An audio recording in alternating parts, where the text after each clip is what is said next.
Hello guys, this is Dark Fox Sage 2 and we are back with our new fanfic, which is What If Naruto Found Love in Nadeshiko Village Part 2. And if you enjoy this fanfic, then please press the like button and please subscribe to the channel. It motivates me to upload more fanfic like these for you all. Now let's start the fanfiction. Naruto's right leg, which had just landed on a branch of the tree that signified the end of the forest they had been in and meant that the entrance to the village of Nadeshiko would come into full view soon, slipped as soon as he heard those words telling him not to move. He tumbled backwards, and immediately realized that he was about to fall onto the ground below where the voices had come from, when he felt his body being grasped by a slender but firm pair of arms. He let his feet rest upon the branch that was behind him, as his teammate helped him steady himself and regain his balance. "Thanks, Sakura-chan," Naruto said, as he looked behind his shoulder to meet the familiar blob of pink hair who had him currently in her arms. His back was against her torso, and the girl held him firmly to make sure that both of them would not fall off the tree branch they were currently on due to their amassed weight. "You're welcome, Naruto. Be careful where you're going to step on next time, okay?" Sakura replied behind him, and Naruto could feel her warm breath on the nape of his neck. It sent a feeling of excitement throughout his entire body, but he realized that this was not the time to be elated about something like this. Behind him, however, Sakura had realized just how close they were in proximity at the moment, and if it weren't for the interference that had appeared as she was having a heart-to-heart with her teammate in the forest, she wouldn't have minded staying with him like this for a tad longer. She knew as well as he did that this wasn't the time for this either, so she released him from her grip and Naruto felt a small part of him die a little inside. Hearing a sound of a creak next to him, he realized that Sakura had crouched on the branch of the tree so that she could get a better view of the ground before them, where the sound had come from. Naruto followed suit, and that was when he saw them. There were 3 kunoichi that were stationed at the gate that lay ahead of them, one at the far east of the gate, the other one at the center of the gate and the final one at the far west of the gate. Each of them was clad in the same uniform, which was form-fitting and was gray-colored, plus having a right shoulder guard, gray gloves, and an opening in the shirt that revealed their cleavage a little. Thus must have been the standard uniform for all the kunoichi in the village, Sakura thought, owing to the stark similarities among all of them. The kunoichi themselves had each been armed with a spear each, and at the waistlines they each had a set of kunai that went all the way round till their behinds. This was impressive, Sakura thought. The village itself was difficult to locate, and so having such a level of security at their front gate was definitely not something to scoff at. The few lucky people who had the chance of stumbling upon this village were probably all killed by these guards. With a slight feeling of shame, Sakura remembered how the gates of Konoha were watched over by Izumo and Katetsu, and those two spent most of their time asleep rather than paying attention to whoever entered the village, so she made a mental note to remind Tsunade to increase the levels of security and awareness at the front gates. They were a village in one of the 5 great nations, after all, so they had to display at least that level of seriousness to the other hidden villages in the remaining hidden villages. Still, it seemed as alert as these guards were, they had not been able to pinpoint Sakura's and Naruto's positions within the trees that lay ahead of them. They each had their spears brandished in front of them, and were looking around while proceeding with caution towards the trees. They had probably heard the sound of a branch shaking or falling leaves as Naruto and Sakura were proceeding through the trees earlier in a haste.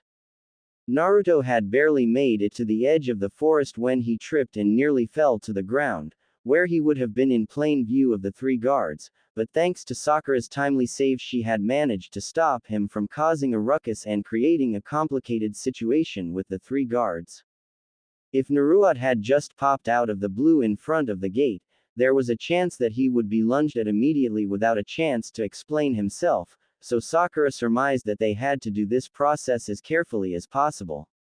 Besides, she was the one that had been given the scroll containing the mission, so she was technically the one in charge of this mission to make sure that everything went over as smoothly as possible. "Who goes there? Show your face, Imposter. The girl in the middle finally spoke up, after looking around and finding no traces of anyone in the trees that were just ahead of her. The girl herself was fairly young, having recently become a kunoichi of the hidden village. Her hair was auburn, having been woven into a set of curls and falling loosely at her shoulders. Her eyes were a shade of sapphire blue, which surprisingly, Sakura noted, complemented her hair color quite perfectly. She was quite attractive, and Sakura had a feeling that the kunoichi in the village put emphasis on beauty as well as honing their ninja skills. How they did it, she did not know, but it was still quite an impressive feat. Let's go, Sakura-chan. Hiding like this won't give a good impression on the villager if they find out, Naruto spoke up beside her, after what seemed like an eternity of silence between the two teammates.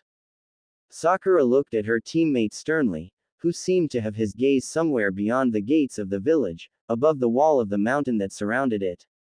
He seemed to have been trying to satiate his growing curiosity of the area, having never been here before in all his years as a shinobi, and the pink-haired girl felt a bit relieved that he had not been ogling at the girl before them. As she drew closer and closer to the area that Naruto and Sakura were lounged in, Sakura became increasingly aware that she was drop-dead gorgeous, and felt a pang of jealousy at the girl's obviously better looks. She had somewhat feared that Naruto would have been taken in by the girl's alluring beauty, expecting her teammate to have been whisked away by the girl in a blink of an eye once they approached her, but since Naruto had his mind on other things at the moment, she let her growing fears abate as she replied to him. Let's go, Sakura replied, and the two descended the tree to head to the ground just in front of the woman. As they were in midair, however, and the girl slowly looked up to face them with an alarmed expression on her face, Sakura wondered what had caused her to be so worried about Naruto being dazzled by the guard's superior looks. She told herself that it was because they were in an unknown village, and they had to be on their toes in case anything happened. However, a smaller voice inside her spoke to her and told her that this wasn't the case at all.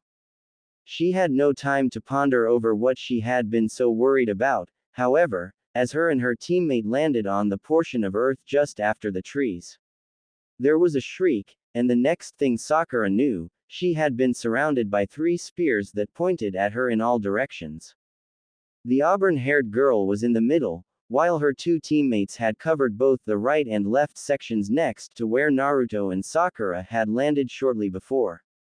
They probably responded to the earlier shriek by their comrade and rushed to her aid. However, Sakura was more impressed by the speed at which they had surrounded them. They had been there in the blink of an eye, before Sakura and Naruto had even been able to react and even managed to form a coherent response to the 3 kunoichi. Now that the auburn-head's comrades had managed to come closer, Sakura was able to get a good look at their facial features, and she was further taken aback by how gorgeous they looked, in comparison to their counterpart. Standing to their right with her spear poised in a steady manner ahead of her and almost touching Sakura's left arm, the kunoichi there had a mass of bright green hair on her head.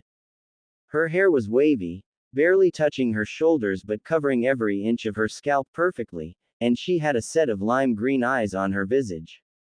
Her gaze towards the pink-headed girl almost burnt Sakura because of how intensely she was looking at her. However, the rest of her body was completely relaxed. She seemed to be a physical embodiment of peace and tranquility, being someone that children would love to play within the lush green fields during summer. For a second, Sakura wondered just how on earth this woman was positioned to such an important task as protecting the village from any external attacks, but well, having seen her display of skill earlier, she decided to keep her mouth shut and the words got caught up in her throat. Her comrade, on the left side where Naruto was currently standing, seemed quite the opposite compared to her comrades. Her hair was red, and her eyes were a striking set of ruby red, almost as intense as her hair color. Her spear was directly touching Naruto's chest, and she seemed as if she wanted to thrust in into him with the slightest move that he decided to make. Naruto himself had his hands in the air to show that he had no intention of harming the lady, and had come in peace, but she didn't seem keen enough to listen to whatever tale he would cook up for her. She stared at him just as intensely as the green-haired girl who covered Sakura was looking at the girl. However, she seemed to carry an aura of passion and intensity with her, owing to the tense atmosphere that the air surrounding her had taken. Naruto himself had a drop of sweat falling from his brow, and seemed to be scared for his life, having been rendered speechless by the girl's intimidating nature towards her. Sakura found it a bit amusing, because she had seen Naruto take on enemies as powerful as Uchiha Madara and Kagaya without batting an eye or retreating in fear, yet he had been scared out of his wits by a woman that would have killed him if looks could do that. It was kind of amusing, and Sakura had to do her best to stifle the chuckle that threatened to break out of her palate.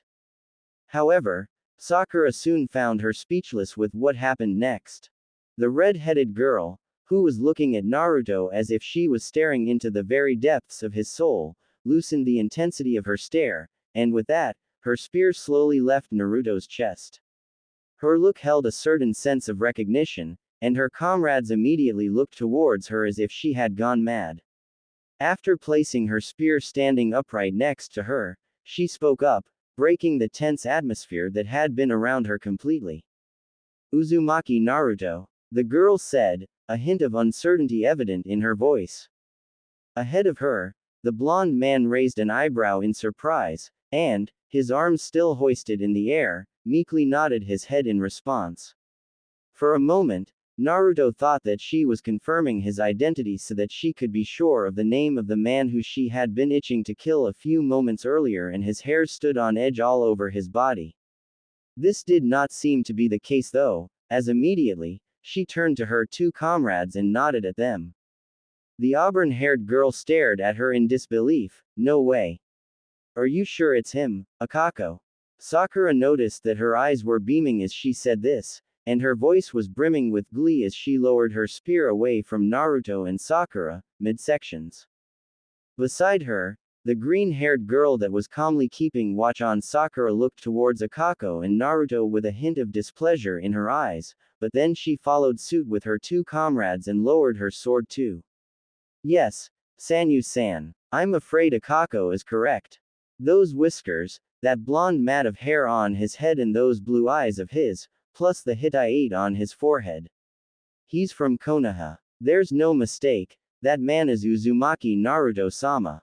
Sama. Sakura felt a vein in her forehead twitch from the way the girl referred to Naruto as if he was her master or something like that. Still, she felt relieved that they were no longer the targets of the three girls' malice like earlier, but still, she wondered how all this was currently happening. Sanyu turned to the green-haired girl with excitement written in her eyes, and Sakura could not understand for the love of Kami why she looked so ecstatic at the moment. Was she really that happy at seeing Naruto? Wait, seriously? For real, Hinoka-chan? It's really him.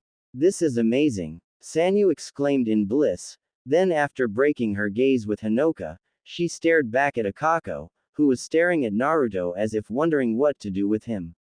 Immediately, she dropped her spear then rushed to the blonde-haired man, who was rubbing the back of his head sheepishly clearly looking for something to say. They knew who he was, through some unknown means, so he found himself not knowing what to say to their change in mannerisms. She halted just next to where Akako was standing, catching both the red-headed girl and Naruto in surprise, before she bowed hastily before the man. Sakura felt her eyebrows widening in surprise, wondering just what the younger girl was up to with that gesture out of nowhere. Sanyu then looked up at Naruto and said, "I'm so happy to have finally been able to meet you. Everyone in the village is talking about you and how you are such a great man, so I wondered just what they meant. Now, being able to meet you like this, you look so." "That's enough, Sanyu," Akako spoke sternly beside the auburn-haired woman. She was looking at the younger girl in a completely serious manner, and Sanyu felt a bit ashamed at the way she had conducted herself in the presence of the older and more experienced woman. Akako was the strongest amongst the three guardians, and Sanyu, having been the most recent one to join them, was by far the weakest. Hinoka herself was weaker than Akako, although that could be as a result of the green-haired woman failing to put as much time and effort in her training as Akako. I'm sorry, Akako-san, Sanyu apologized sincerely to the older woman, and Sakura found herself surprised by that show of respect just then. She had thought Sanyu was the type of girls that did not hold positions of authority in high regard as they were supposed to be, instead choosing to focus on things that they sound more appealing to their eyes, such as Uzumaki Naruto, who was in the midst of their presence at that moment. From Sanyu's earlier outburst of pleasure, Sakura came to understand why the girl seemed so fascinated with the blonde man, him being the hottest topic within their village. Well, it wasn't something she had found weird. Ever since the Fourth Shinobi War, with Naruto and Sasuke's fame increasing as the heroes who managed to win the war and defeat the threats that plagued the ninja world, namely Obito, Madara and eventually Kagaya, word of their bravery and amazing feats spread throughout the entire ninja world. Apparently, it seemed an underground village such as this one was not exempt from those rumors. Akako's expression softened on the younger Kunoichi, and she then spoke to her again, as long as you understand, Sanyu. Now I need you to go and inform the village leader, Shizuka-sama, that the guests she had been expecting have arrived, as quickly as possible, then return with her response. Don't keep our guests waiting. The pink-haired girl in the group caught those instructions that had been issued to the younger girl, and felt a sense of unease inside her. So whoever this Shizuka was, she had told her guards to inform them in case Naruto and Sakura came to the village gates, and this wasn't exactly your run-of-the-mill procedure when a visitor came to a ninja village. By the looks of it, Shizuka had seemed to be eagerly waiting for Naruto to arrive in the village, and wanted news of his arrival immediately reported to her. Sakura honestly found the behavior odd, but decided not to dwell on it too much. The younger girl then placed 2 fingers to the side of her head in a show of respect, before nearly shouting, "Yes, Mom." And with that, she was gone in a flicker. Naruto found himself amazed at the way she disappeared in an instant like that, and could not keep himself from gawking at the site where she had previously been standing. Akako noticed this, a bit amused, before she huffed a little and said to the blonde man, all the malice that had been directed towards him earlier gone, impressed, Uzumaki Naruto. Such is the ninjutsu that is taught here in our village. It is called the dance step, a technique almost similar to the body flicker technique that runs within the 5 great nations, but this time, the caster of the technique casts 1 step before disappearing by moving at instantaneous speed towards their destination. Just then, if you paid attention to Sanyu's foot, you would have noticed she took 1 step backwards with her left foot before disappearing. She's a novice in the technique, having recently becoming a kunoichi and being posted as a guard here, so you would still see her foot moving. For more experienced and skilled users like me, she pointed at her feet, to which Naruto followed the direction of her fingers till his eyes came to rest on her feet, and before he could adjust his eyes to take in her feet more clearly, she was gone. We can use the technique faster than the human eye can respond to, and you will barely even notice that our feet moved, she spoke up, and Naruto felt a gust of wind coming from behind him, before he found a slender hand encircled around his neck and his eyes widened in surprise. She had clearly been there for a few seconds and he had not even sensed her, yet she had been so close to him. He could feel her breath on the nape of his neck and goosebumps began breaking out in several sections of his body. This was truly a fearsome technique, in the hands of an equally fearsome woman. Sakura found herself staring in amazement at the procedure in which the technique had worked, having never seen quite a technique before. Even the Konoha library that she frequented in her free time within the village had no books speaking about such a technique, so she realized that it was probably a technique that had been passed down in the village and not allowed to leave the walls of the village. However, when she saw Akako appearing behind Naruto with her arm enclosed around him, she felt the second vein in her forehead pop that day, caused by one of these 3 stranger girls that had encountered them. These girls were acting way too familiarly with Naruto, and Sakura found herself disliking it for some odd reason. Too close. Sakura thought as she watched the scene before her with Akako and Naruto unfolding, so she decided to burst the kunoichi's bubble. She'd need 100 more years of time with Naruto to be able to hold him in such close proximity, so Sakura cleared her throat loud enough for the red-haired woman to hear. Akako, catching upon the girl's gesture, released her arm from around Naruto's neck, then positioned herself in front of the blonde man again. Naruto adjusted the top of his jacket again, the slight sensation of fear he had felt earlier all but gone. That's an interesting technique, Akako-san, the blonde man said, for lack of a better word in the situation. To be honest, he was still scared of the red-haired woman, even if most of the fear he had towards her had disappeared after she had released her spear from his chest. He had addressed her as Akako-san, with as much respect as he could muster, and Uzumaki Naruto was not one to address people with respect, so this was definitely saying something. Thank you, Naruto-san, Akako replied, her tone sounding pleased at his appreciation of her technique. Jealous much? A voice spoke up next to Sakura's ear, and she nearly leapt out of skin due to the sudden surprise. Looking behind her ear, she realized that it had been Hinoka who had spoken to her. Then she realized that the green-haired woman had barely said a word ever since she answered Sanyu's question earlier. She was definitely the quietest girl among the three, but seemed to be an observant person, owing to the way she had realized the displeasure in Sakura's expression earlier. Of course, Sakura wouldn't give her the satisfaction of knowing that she may have been right about the kunoichi being jealous of Akako. Jealous? What are you talking about? Why would I be jealous? Sakura immediately protested to her fellow kunoichi. She had kept her voice as low as possible since she did not want Akako to hear her, and subsequently Naruto. If he did, she would probably go and hide in a hole there and then. Keeping her voice as low as possible would also make Hinoka realize that Sakura wasn't as flustered as she had sounded, while deep inside her, she felt her heart beating a tad faster than normal. Hinoka, however, wasn't as easily fooled as that, Sakura realized, owing to the disinterested gaze she was having at the moment. Hinoka was a woman who did not like needlessly drawing out conversations, however, she always loved it whenever people were honest with themselves. And Sakura was definitely not that at the moment. Aha, you're not fooling me with that tone, Pinky. You know it's okay to be jealous when another girl goes near your boyfriend, that means you two have a healthy relationship, Hinoka stated dully, as she watched Sakura's face grow a deeper shade of red. The girl had been more flustered than with Hinoka's earlier remark, and Hinoka realized that she had hit the nail on the head with that one.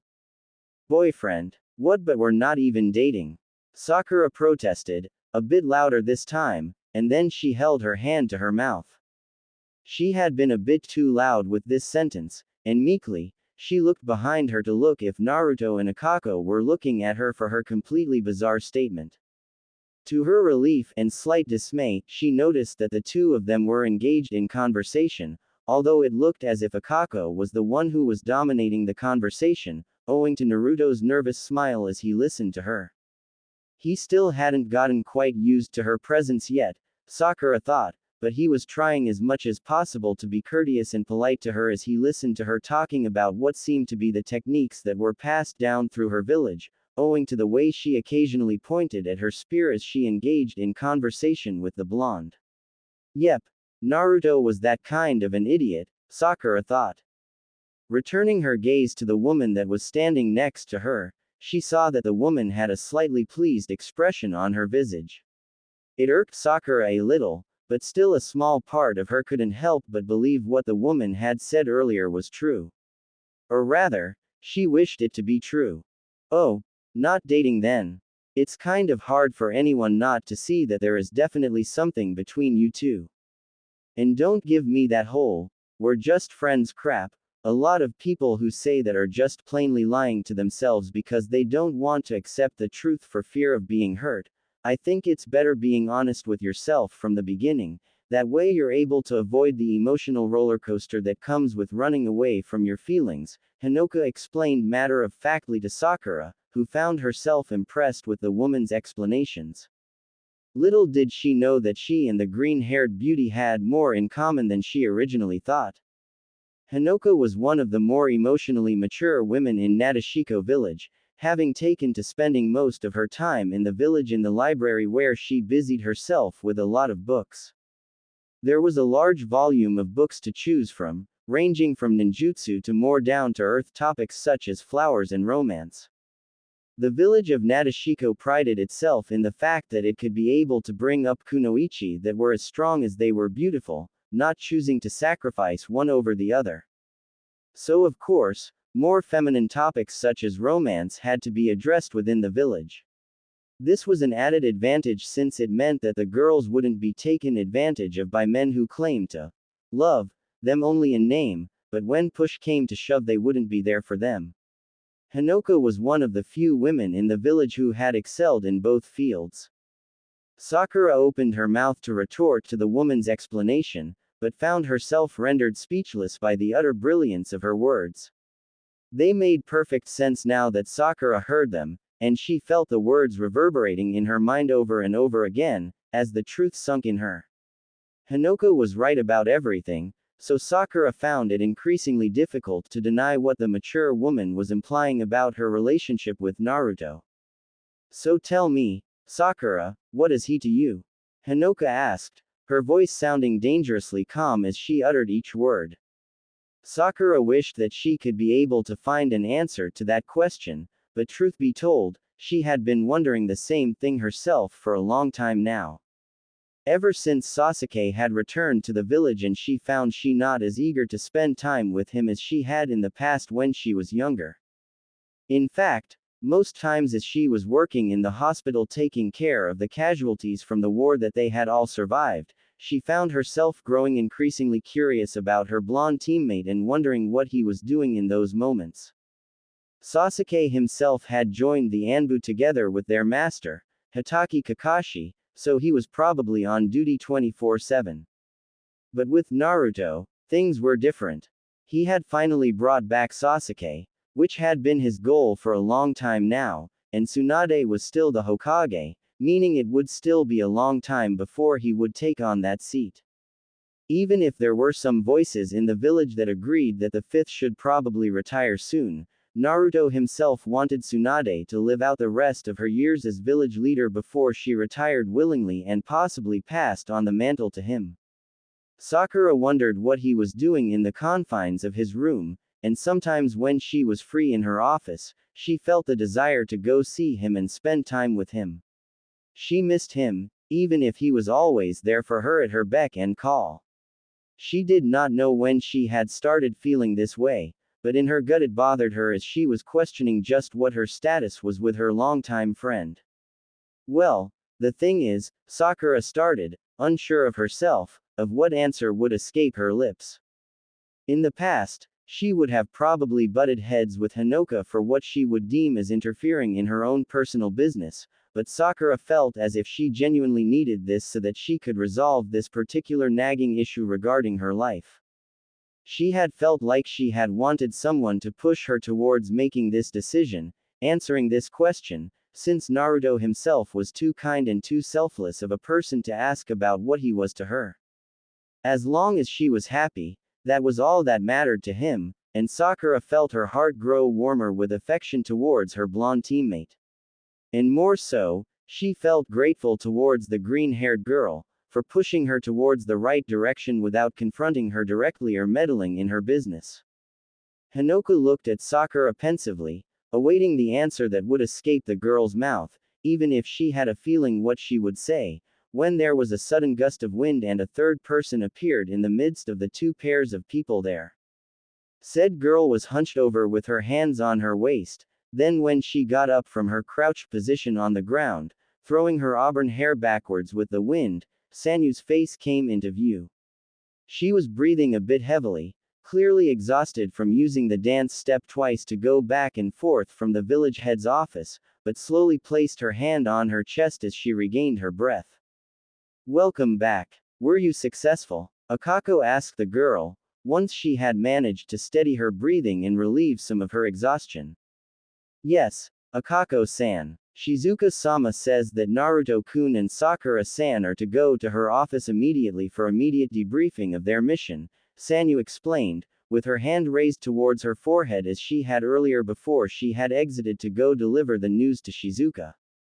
Really? The girl was too respectful, Sakura thought, as she watched her talking to Akako. However, she felt grateful to the girl for arriving when she did. A few seconds later, and Sakura thought she might have said something that would change her life forever. Her blonde teammate also felt a similar sense of relief to the arrival of the auburn-haired girl. His companion and new acquaintance had delved into a full-blown explanation regarding the village techniques and weapon techniques that were passed down in the village, and while Naruto himself found the techniques themselves amazing, he did not understand a single word of how the techniques worked. Naruto was a person who preferred actions rather than overly long explanations regarding the mechanics of how particular things worked.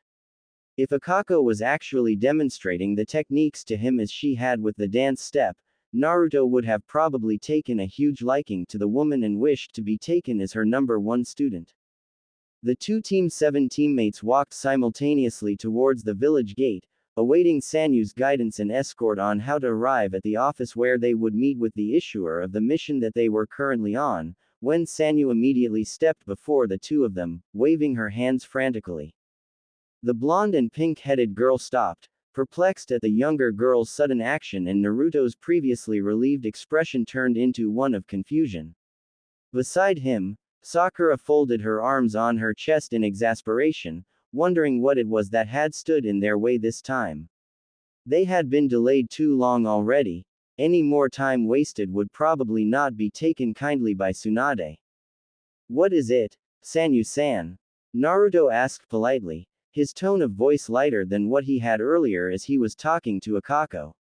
He knew that this girl was easier going than the red-headed girl behind him, so he felt no unease at all in talking to her. Sanyu smiled softly at him, and then lowered her hands, before saying, "You two aren't going to walk to the office. Shizuka-sama says that will draw too much attention from the villagers, plus it will ruin an activity that they are currently preparing for, so I will teleport the two of you into the village head's office directly. There she'll be able to talk to you in private and confidentiality." Thank you. These words ran through Sakura's mind after listening to what Sanyu had to say. It definitely did beat having to walk through unknown streets while looking for a place they had no idea of, and even if they had an escort, Sakura was not sure she would be extremely happy with the idea of all the eyes on the village focused on her and her teammate. She had a feeling that this would be the case even before they set one foot into the village, owing to Naruto's popularity within the walls of the village, so having found an alternative at this point proved to be a lifesaver for her. Besides, she added grumpily in her thoughts, she was not sure she would be comfortable knowing that other girls and women were leering at her teammate, plus knowing him and his knack for being unable to read the situation, he would probably be eager to return all their attention with smiles and waves. This would cause screams of delight in the village and exclamations of joy, and Sakura was not ready for such an event even before they had made it to Shizuka's office. Naruto turned to Akako, who looked at him curiously as he stared at her a bit uneasily, before he opened his mouth and said, "Well then, I'll see you later, Akako-san. Take care." The red-headed girl widened her eyes in surprise at Naruto's outright honesty and polite nature, but she waved at him with her spear in her hand, before saying, "You too, Naruto-san. Good luck in your mission." With that, the ruby-eyed woman turned her back to the group, and walked till her position on the left part of the gate, her spear in hand, prepared to resume her duties. Beside Naruto, Sakura gulped a little as she realized that she did not want to go through with what Naruto had done. Of course, she could have easily ignored Hinoka and have Sanyu teleport them there and then, but well, it would definitely leave a bad taste in her mouth, after witnessing Naruto's outright display of courtesy to the woman that he had been engaged in conversation with earlier. Reluctantly, she turned her head to meet the green-haired girl, who looked at her with the same expression she had even as they had their conversation earlier. Hinoka had caused Sakura quite some emotional turmoil as she caused the girl to think about things that she had not thought about in a while, things that would change everything in her life if she decided to confront them. The pink-haired girl had not expected to encounter something like this on her first mission in a while with Naruto, so she felt a bit resentful towards Hinoka.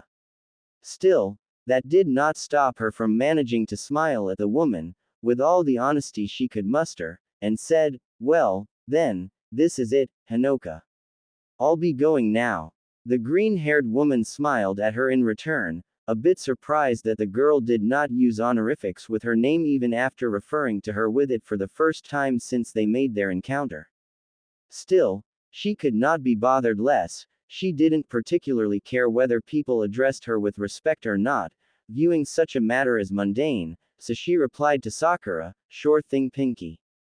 But I have the feeling we'll be seeing a lot of each other really soon." Sakura raised an eyebrow in surprise at the woman's last statement, but decided to ignore it as she stepped forward to latch onto Sanyu, preparing to be teleported to their destination. She latched onto the woman's shoulder, her teammate latching onto the opposite one, and in a flash they were gone. The feeling was almost similar as to when Naruto had combined with Minato on the battlefield and used the Flying Thunder God to teleport everyone out of Obito's barrier and away from the tailed beast balls that he had been preparing to launch at the allied shinobi forces to decimate them completely. It was like you were being carried by someone through the air while all the oxygen was sucked out of your lungs. Still, the feeling was only momentary, as minutes later, Sakura felt her feet hitting a wooden surface. Opening her eyes after shutting them due to the sudden force she had felt from the teleportation, she found herself looking at a small desk that was standing towards the end of the wall of the wooden building they were currently in. The desk was empty, and Sakura wondered where the one they were supposed to meet was. However, she thought to herself, this was it then. She realized that they had arrived at their destination. She looked at her teammate who was on the other side of Sanyu's body, and his face looked pale. Well, this was to be expected. It was Naruto's first time traveling through such a technique, and Sakura herself had to admit she felt a bit sick after being teleported like that. He lowered his head, then immediately covered his mouth with his hand. The pink-haired girl became concerned about Naruto's well-being, so she immediately rushed to him and began patting his back, in an attempt to relieve him. After a few seconds of Naruto making some gurgled sounds with his mouth as he threatened to vomit the contents of his stomach onto the floor beneath them, he removed his hand from his mouth, and Sakura was relieved to see that he had not thrown up anything at all. Still, she kept her hand on his back, rubbing it up and down to make sure that he was perfectly okay and he wasn't just faking being strong for her sake. It wouldn't be the first time such a thing had occurred, the pink-haired girl thought, with a slight pang of guilt in her heart. "I'm okay, Sakura-chan. I don't feel sick anymore," her blonde-haired teammate said to her, after he had finally managed to straighten up his body. It was the first time he had talked to her ever since they had been on the outskirts of the village, and Sakura felt a bit odd regarding this fact. "You sure? You were never really mindful about your body during situations like this," the pinkette said, her hand never leaving the small of his back. She was still not thoroughly convinced that he was perfectly okay. I'm okay. Look." Naruto spoke up, bringing his hand to his chest and hitting it lightly to prove that he was okay. Sakura braced herself for him to begin spilling his guts anytime soon, but after seeing that nothing came out, she heaved a sigh of relief and released her hand on his back. "Well, it seems like it," Sakura said, then at that point she had a voice that did not belong to the girl that had teleported them here speak up. The voice held a tone of authority and experience, the same voice that her master and Hokage, Tsunade-sama, used when speaking to the villagers and handing out orders or affirming praise to them. "Good work, Sanyu. I'll handle things from here." Sakura and Naruto slowly turned their heads towards the source of the voice, and their eyes came to rest upon a woman that was seated on the sill of the window that let air into the room. The room itself only had 2 windows, on both opposite sides of the room, and each window allowed for a full view access of what went on in the streets of the village. Sakura saw that one could see the villagers walking around from the open-air view that was offered by the window where the woman was currently seated on. So that's why there was no one seated at the desk she had seen earlier, Sakura realized.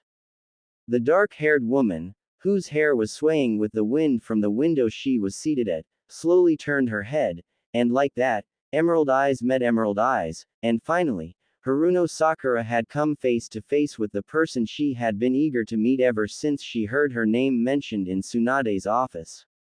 Plus the word, marriage, accompanying it, and her teammate's name mentioned in the midst of all that confusion.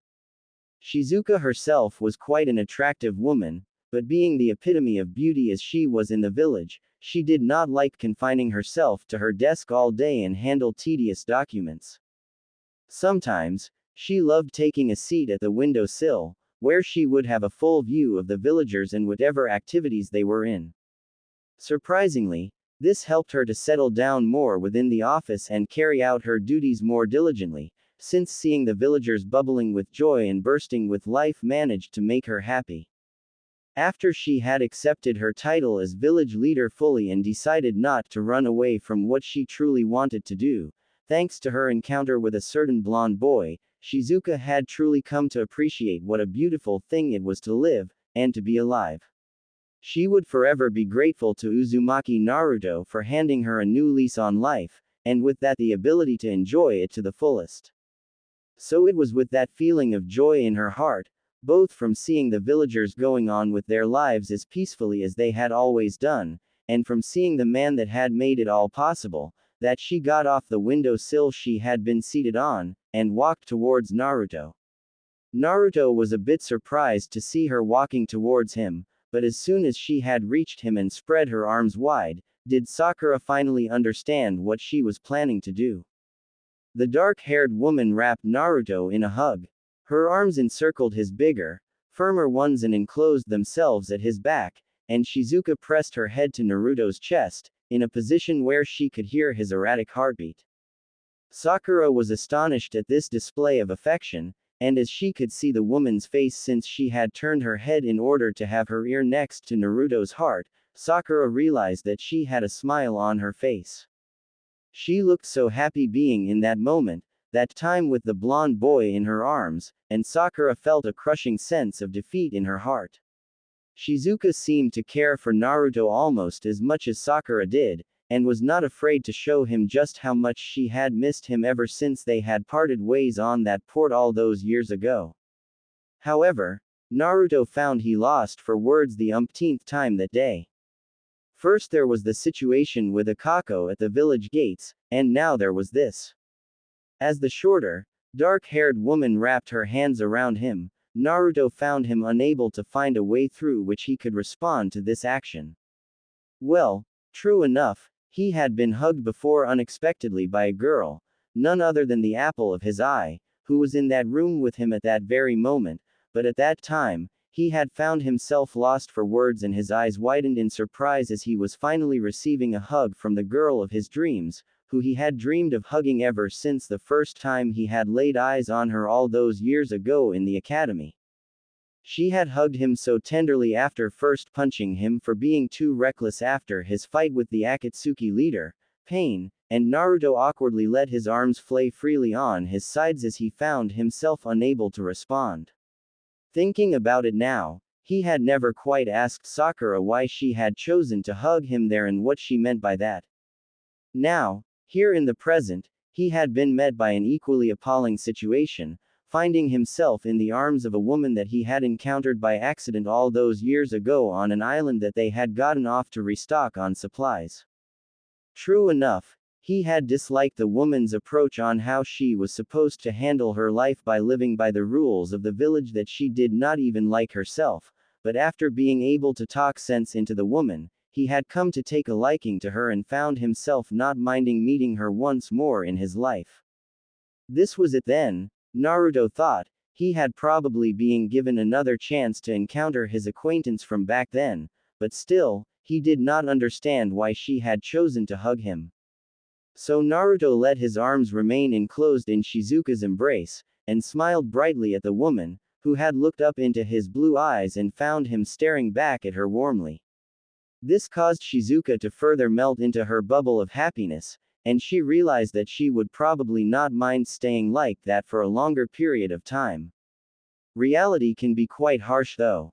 Sakura cleared her throat a bit too harshly next to the two shinobi, clearly irate by the manner in which Shizuka had chosen to lash herself onto Naruto, seeing it as a quite bothersome act.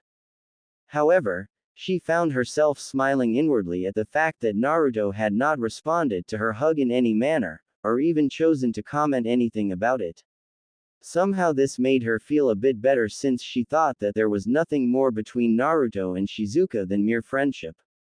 However, a woman's intuition was a powerful thing, and Sakura decided to keep her guard up in case Shizuka decided to make any more moves on Naruto. The green-eyed girl released Naruto from her embrace, and then looked over at the emerald-eyed girl that was with her in the room at that moment. She looked at her curiously for a while, realizing by the affectionate way in which Naruto had referred to her earlier that this was the girl who he had admitted to loving when he was trying to talk her out of looking for a loveless marriage. Shizuka realized that Haruno Sakura was quite an attractive woman, and could see why Naruto had fallen for someone as pretty as her. Still, that couldn't be the only reason that Naruto was in love with her, since he wasn't a shallow man so much as to love a woman because of her looks alone. No, there was so much more to Haruno Sakura than just her dashing looks, something more that had caused Naruto to fall head over heels for her, and Shizuka was determined to find out what it was in the short time that she and her blonde teammate were going to be in Nadeshiko. Shizuka-san, why did you hug me just now?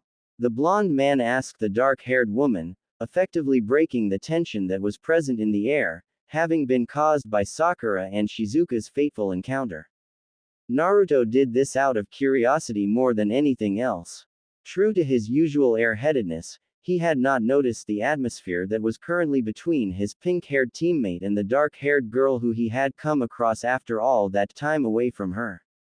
Shizuka stared back at Naruto, breaking her gaze away from the other girl that was present in the room. She smiled at him warmly, before saying to him in her usual, calm tone.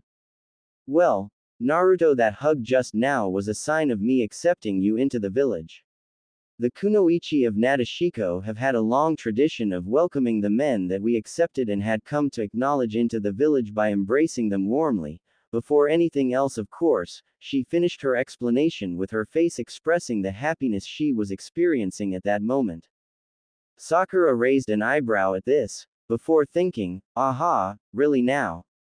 Somehow, even if the dark-haired girl had managed to give a decent explanation as to her actions towards Naruto earlier, she still felt something inside her bothering her regarding the entire situation. She did not like the idea of this village tradition at all. Her teammate, on the other hand, still seemed lost and confused about the whole matter. He looked at Shizuka curiously, before asking again, not hiding the curiosity and genuine naivete in his voice, accepted. What do you mean accepted, Shizuka? Sakura could not say she was surprised by this question from Naruto. He wasn't exactly the brightest person in the universe when it came to understanding girls, something that provided a stark contrast between him and his late master. Sakura would have thought that spending all that time around the white-haired man, who spent most of his time writing all those perverted books that were read by their Junin-sensei all the time that their team had meetings, would help Naruto come to understand the female mind a little. However, nothing had changed about him. He was still the same old clueless idiot, when it came to women and also loves. The pink-haired girl had a feeling what the answer was, and she was not going to let the dark-haired woman spill it to Naruto. It wasn't even the right time and place for Kami's sake. Well, Naruto, simply put, accepting you means that one have. Shizuka-sama, can you please explain the mission details to us? Sakura interjected before the dark-haired woman could run her mouth anymore. She hoped that her teammate could understand what she was trying to do, even if she had quite possibly interrupted one of the most important events of his life in that village. Luckily to her, Naruto was a sucker for missions and was always eager to look for missions and could not wait to handle them as soon as he was issued the task by the Hokage.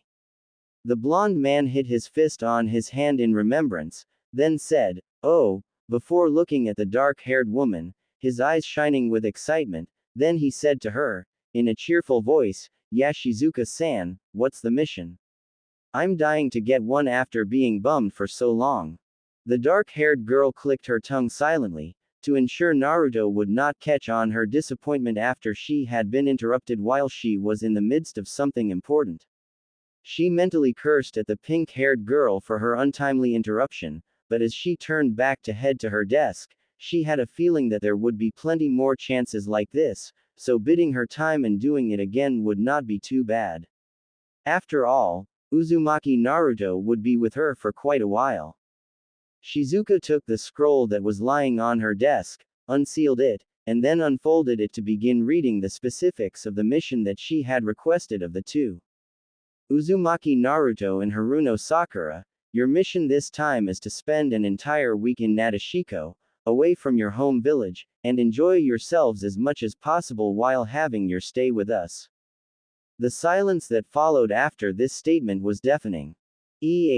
Naruto was the first one to speak, breaking through the silence. He looked as if he had just received a death sentence. He thought he had misheard Shizuka wrong, as he had thought that when they were being sent here it would involve something difficult that the kunoichi of Nadeshiko were unable to deal with, that they had to resort to asking for help from Konoha. This was not what he had expected to hear at all, and he felt a tad disappointed. Beside him, Sakura was beside herself with anger. She had thought that this was some sort of sick joke by the dark-haired woman in some twisted attempt to make fools of Naruto and Sakura before informing them about their real mission. After all that had happened to her that day and all the stalling that had happened to them, she had felt her anger rising to boiling point and was not going to stand for any more of this nonsense. She opened her mouth to protest, when Shizuka held her hand out in front of her to silence the pink-haired kunoichi. She had a feeling that things would go like this, but since she didn't want a scene to be created in her office, she decided it would be better to smooth things over before the situation went haywire. Now, I need you two to listen to me first before jumping to any conclusions. I'm sure that both of you are wondering just what I'm getting at by announcing that you two are going to be taking a vacation in our village before going back to your home. Your Hokage, Tsunade-sama, had told the two of you prior to coming here that you were supposed to come and help us with an issue that had popped up in the village, right? She waited a response from Naruto and Sakura, and once she saw them nodding in affirmation to her question, she decided to continue with her explanation. Well, the thing is, she lied about the last part. We didn't need any help with anything really, and as you can see, the village is going on as peacefully as it always has. There really was no issue in the first place.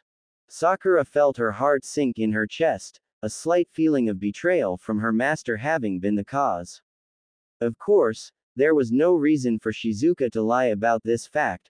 Her face portrayed the honesty in her words as much as the genuine expression on her face. Still, she could not understand why her master had made such a request, finding no reason whatsoever to send them to another village for vacation. But why would Ba-chan make such a request? I mean, if she wanted to send us here for vacation, she could have just told us to go to Nadeshiko village and meet up with you, Shizuka-chan, couldn't she? Naruto asked, voicing the uneasiness that Sakura had been feeling regarding this entire issue. Sakura was glad that he felt as confused as her and didn't just go with the flow of things, even after learning that the details of their mission was a hoax. Shizuka huffed a little, and closed her eyes, as her memories swam to a night 2 weeks ago, when she had been to see the blonde village leader of Konoha. That night, Tsunade heard a knock on her door as she was still working on some documents that had been left behind from her work during the day. Ever since the war, things had gone back to normal, with the village receiving its usual share of mission requests. Tsunade had grown tired of handling all this work, wanting nothing more than to retire at this point, but since there was no one in the village to who she could hand over the position of Hokage, she realized that she had to hold it for a while longer. After all, the fence-sitter of Iwagakure, Onoki, was still in power after all those years till he had turned into an old man, and he didn't look ready to relinquish the position anytime soon. Tsunade was almost the same age as him, so she had no business whining at that point in time.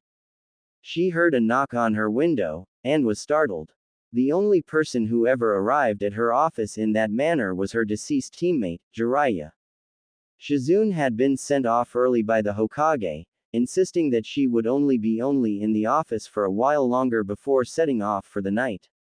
Tsunade quickly turned her head in the direction of the window, half expecting to find an enemy lurking there, when she saw the petite form of a woman standing there, her hair swaying in the wind. She was staring towards the moon. Tsunade found herself a bit taken aback as to who this woman was, but once she turned her face to meet the blonde woman's brown eyes, a flash of recognition crossed Tsunade's face. She had seen the woman in Yamato's report regarding Naruto's adventures once he, Guy and Aoba had set off for the Land of Lightning, the wood-style user informing her about Naruto's brush with marriage to the younger Kunoichi.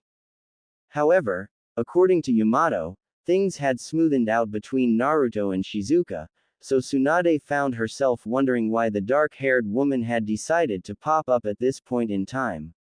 More so, why she had popped up at the windowsill when she could have just used the front door and Tsunade would have still welcomed her normally.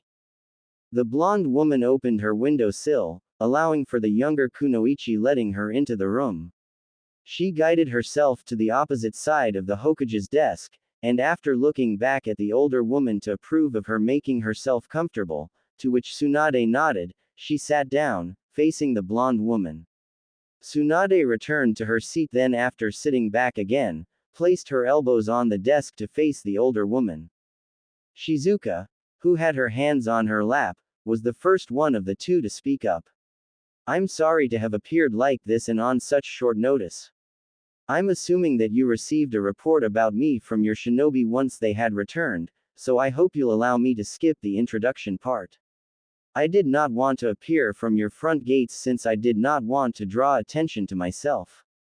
I really hope I am not infringing upon like this. Tsunade was taken aback by the manner in which the girl was talking to her. She was speaking to her in a bit of a rushed manner, but still, her voice contained respect for the older, far more experienced woman. She had been raised well, Tsunade thought. Still, she wanted to know what had brought Shizuka here, although she had a feeling she knew what it was before the woman even spoke up. You're not infringing at all. But, I fail to see what would bring you here at this ungodly hour. Surely you could have waited till morning to tell me about this. Shizuka felt all the nervousness she had felt earlier towards this woman, having been revered as one of the legendary Sannin, slowly ebb away. She placed her arms on the locker in front of her, before replying to Tsunade's earlier question. As I said earlier, I did not want to draw attention to myself during the day by appearing when the streets were bustling with activity and filled with people. The darkness in the night provides a good cover. However, the reason I am here is because I wanted to ask if I could borrow the company of one of your shinobi who I happened to come across during his journey, Uzumaki Naruto. Tsunade smiled a little under her hands that were currently shielding her mouth from view, before thinking that she had hit the nail on the head. Well, it wasn't really something that hard to think about. The only person in her village that had managed to leave an impression on the dark-haired woman was apparently the blonde idiot, so of course she would have wanted to see him again. However, Tsunade was still the Hokage of the village, so she was not eager to hand out one of her finest villagers as easily as that. I had a feeling this was the case. But still, I refuse. Uzumaki Naruto is one of the finest shinobi from our village. Handing him over to you would certainly cause discomfort among the villagers, more so now that they regard him as a hero and feel as if he is fit to be the next Hokage after me, Tsunade protested.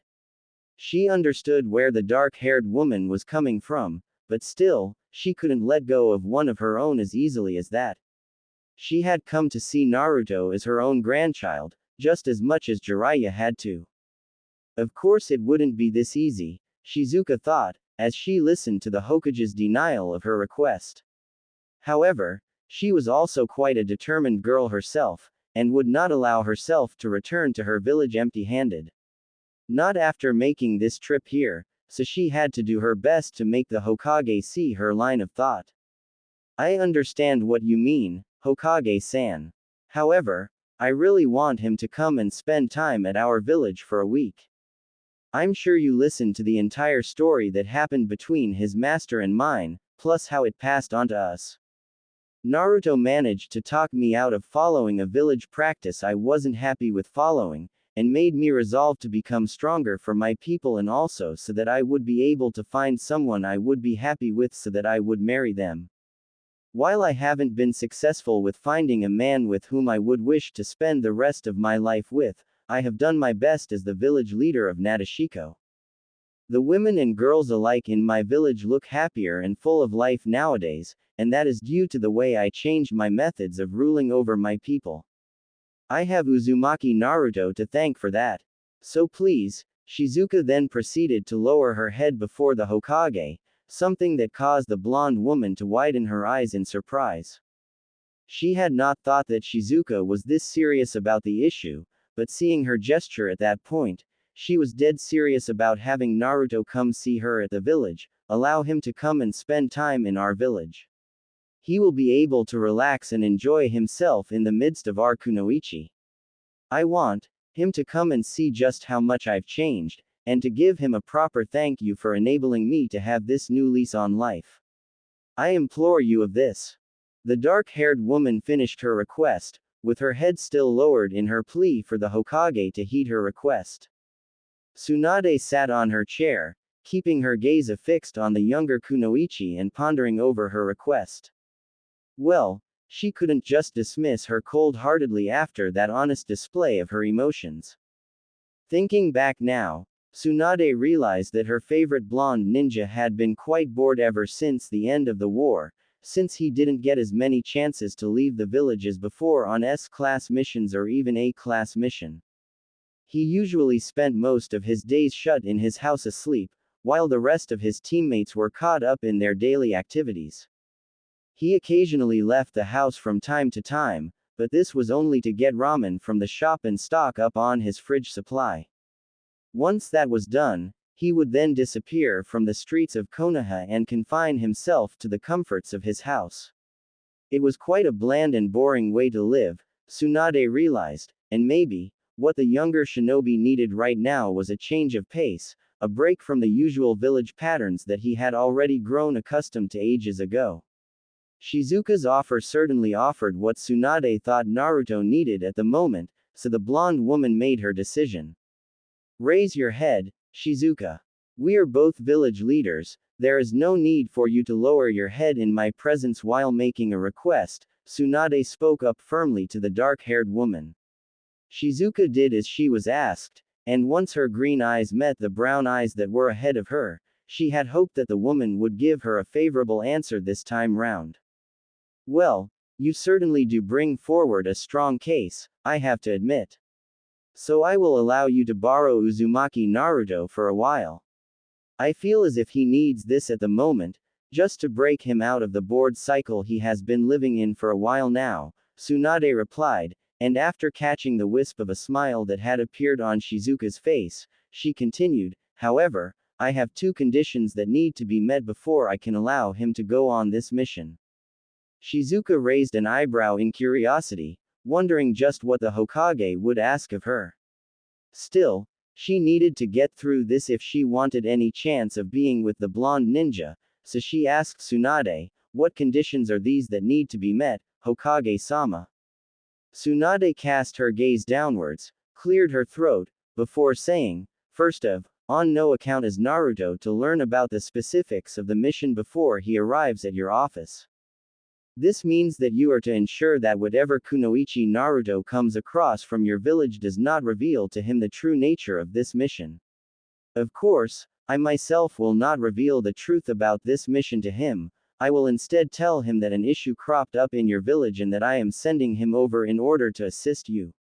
Is that understood? Shizuka took in each word the Hokage said carefully, before nodding her head in acceptance. Tsunade was well aware that Naruto was the type of person that would vehemently refuse an offer to go on vacation to a foreign land, as he would have preferred to remain in Konoha to do his own things at his own pace. So a well-thought-out fib like this would definitely cause him to leave the village in the hopes of handling a mission only he would do. The blonde woman chuckled at the thought on what Naruto's expression would be once he had found out the truth of the mission, but well, that was an issue that he would have to deal with once the time reached. The second condition is that Naruto needs a partner to go with to your village. I'm not expecting to send him alone. Of course, the poor boy might get lost in the woods if I did that. Bringing back herself to the present after narrating all the events that had gone on in Tsunade's office on that fateful night, Shizuka opened her eyes to find herself looking at the duo of Konoha shinobi.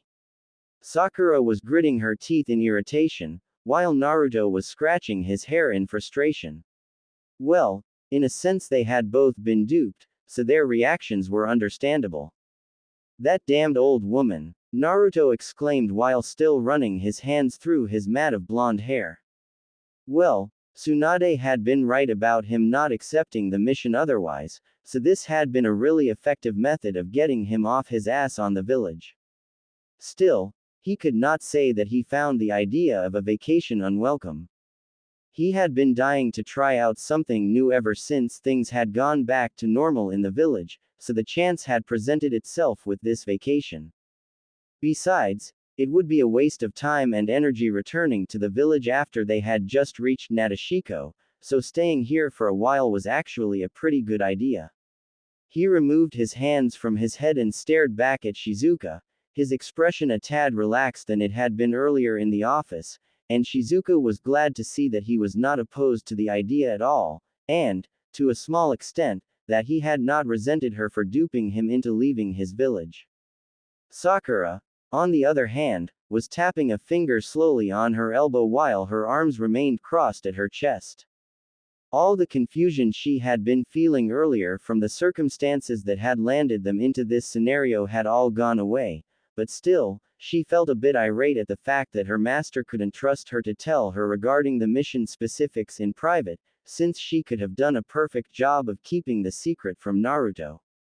She felt a slight sense of disappointment in her master for not trusting her with something like this, but well. It was pointless crying over spilt milk. She would let Tsunade have an earful once she got back to the village. For now, all she had to do was relax and enjoy the rest of the week in the company of her blonde teammate. A small part of Sakura was actually looking forward to this. After having spent quite some time apart from Naruto, this was her chance to finally be with him. Sakura's heart fluttered at the idea, and she had to resist the small tinge of red that threatened to break out on her cheeks at that moment. She focused her gaze to the dark-haired woman that was standing in front of her and Naruto, and once Shizuka saw that there were no more traces of irritation present on her face like earlier, felt satisfied that the two had understood perfectly. Now then, since we've gotten all that sorted out, why don't the two of you meet with Sanyu at the office entrance? She will guide you through the village, where there is something waiting for you from the villagers, Shizuka explained to the two teammates. Naruto's eyebrows widened in surprise, and a smile broke out on his face, much to Shizuka's pleasure. Little did she know, Uzumaki Naruto loved surprises, being a stranger to them for most of his life. He turned to the girl beside him, and giggled at her cheekily. Sakura shook her head in defeat, and realizing that her teammate's curiosity was growing by the minute, turned to face the door alongside him, and with that, the two left the office of the village leader. Once they were gone, Shizuka settled herself into her seat, and once she closed her eyes to enjoy the peace and tranquility that was present in the solitude of her office, she felt a sudden gust of wind appearing behind of her. She opened one of her eyes to meet the face of her attendant and longtime friend, Takiwa. Takiwa was an imposing figure, easily towering over most of the kunoichi in the village. She had a slender physique with a very angular face framed by her short brown hair along with a dark shade of red lipstick. She was clad in a short, backless, red, full-body suit over mesh armor, along with a pair of arm-length gloves and a light orange sash, a long blue-green apron skirt which is open in the front. She also wore bandages on her wrists, covering all of her right left as well as her left thigh and leg. She carries an extremely long and thin katana strapped to her back. "You're back then, Takiwa." Shizuka spoke to the elder woman, a hint of happiness in her question. She had sent Takiwa on a mission outside the village for a period of 3 days, and while she knew that Takiwa was strong, she could not help but worry for her safety each time the woman left the village on a duty assigned to her by Shizuka. Having the woman return at that moment set Shizuka's heart at ease. The older woman placed a hand on her hip, before replying, "I was back a few minutes ago, Shizuka-sama. Why didn't you tell them the full truth of what happened that night in the Hokage's office?" Shizuka was taken aback by what Takiwa asked her. "So you were listening in then? Eavesdropping isn't a good habit." She teased the elder woman, but seeing that Takiwa still held the same stern gaze on her that she had been having for a while now, placed her hands on her hips and then said, in a lower tone than before, "He doesn't need to know about that now.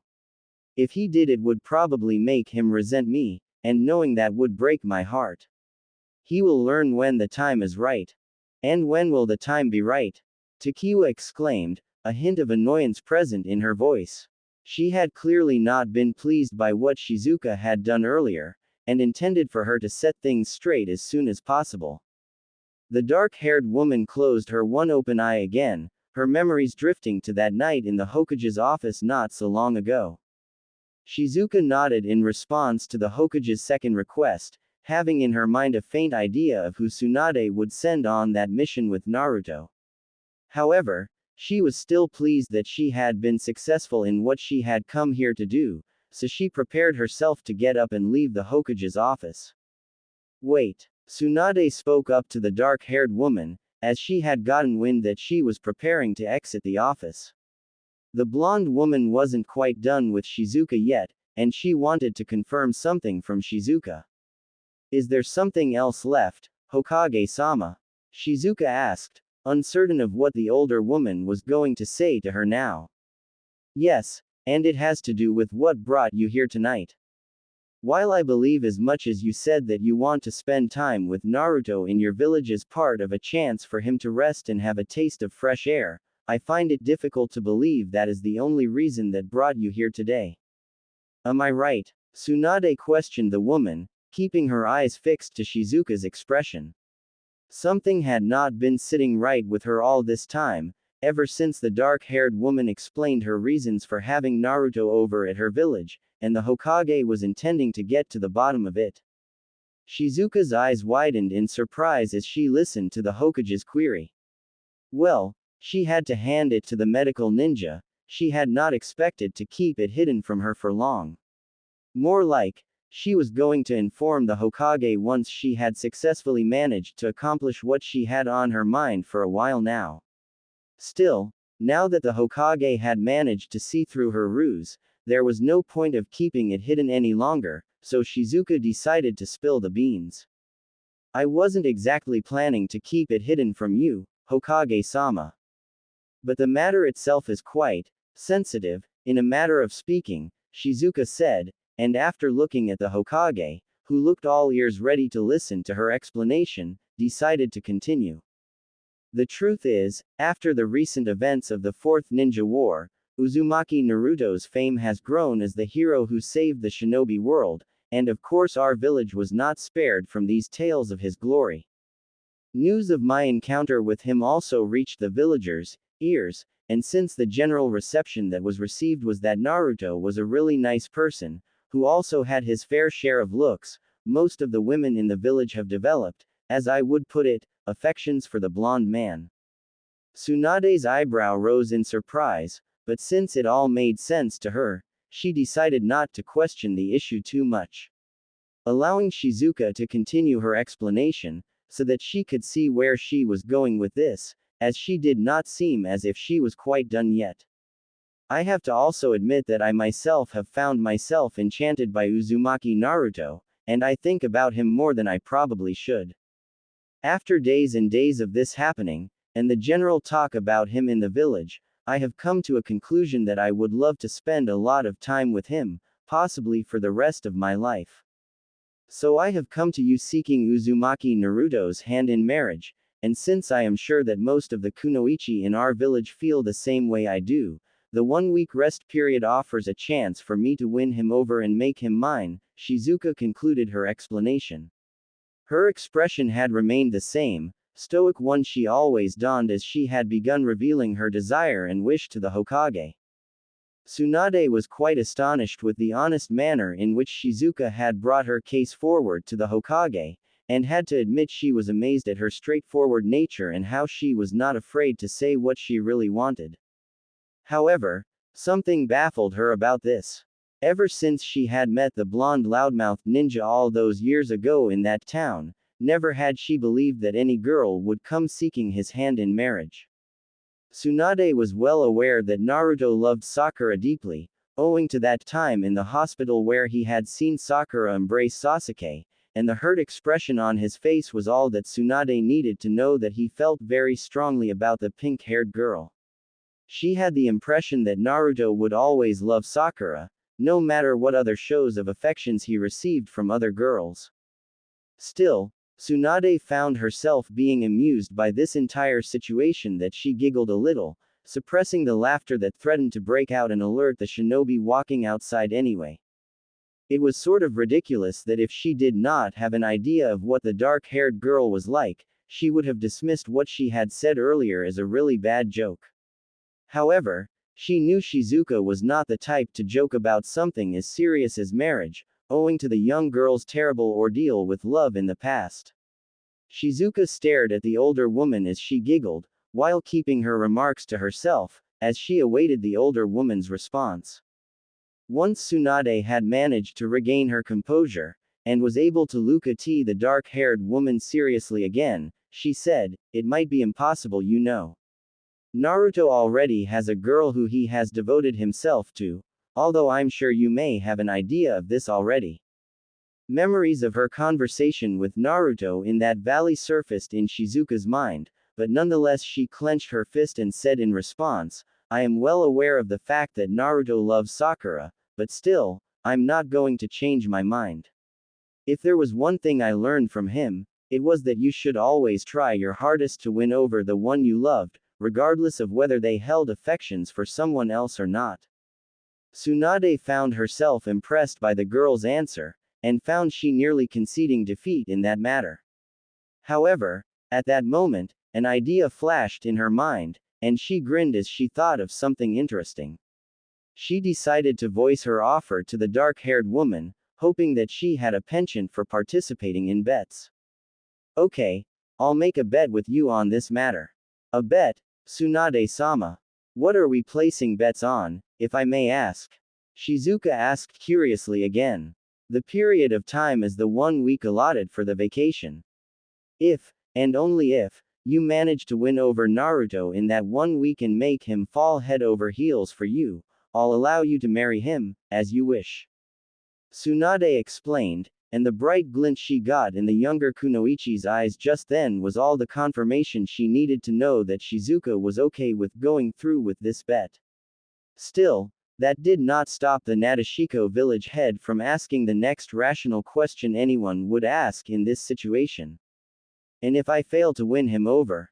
Tsunade smiled. "You will reveal to his teammate, Haruno Sakura, who I'm sending on this mission with him, about the feelings that Naruto holds in his heart for her, not missing a single word of what he told you about his feelings for her when you first met him." Shizuka was surprised by Tsunade's reply, but still, a bet was a bet. Failing to honor your side of the bet was poor sportsmanship, and she was needed to be diligent in all her dealings as the village leader. She closed her eyes a little in thought, then after a second of thought, opened them again to respond to the older woman. "Okay, I agree to the bet." Shizuka then turned to look at her attendant who had been standing behind her, and responded to her earlier question. When I win him over. The two members of Team 7 slowly descended the stairs leading to the exit of the building they were currently in.